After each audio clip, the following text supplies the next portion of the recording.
மீனராசி அன்பர்களை பொறுத்த வரைக்கும் 9, 11 ராசி இதை பார்க்கக்கூடிய குரு பகவானால் பெரிய ப்ளஸ் பாயிண்ட்டு. 9ஆம் இடத்தை பார்க்கக்கூடிய குரு பகவானால் பிரிஞ்சு போன உறவெல்லாம் ஒன்றாக சேரக்கூடிய தன்மை.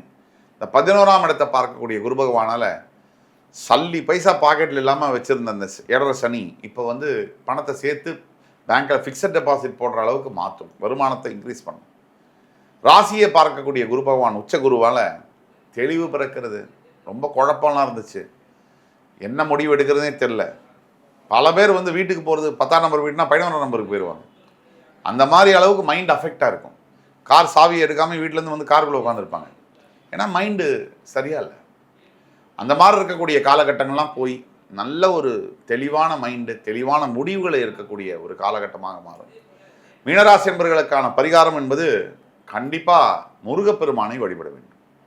அதை தவிர மகாவிஷ்ணு, லக்ஷ்மி தாயாருடன் இருக்கக்கூடிய மகாவிஷ்ணு அவரை வழிபடுவதும், ஸ்ரீரங்க பெருமானை ஒரு தடவை திருச்சியில் போய் வழிபடுவதும் மிகச்சிறந்த மாற்றங்களை தரும்.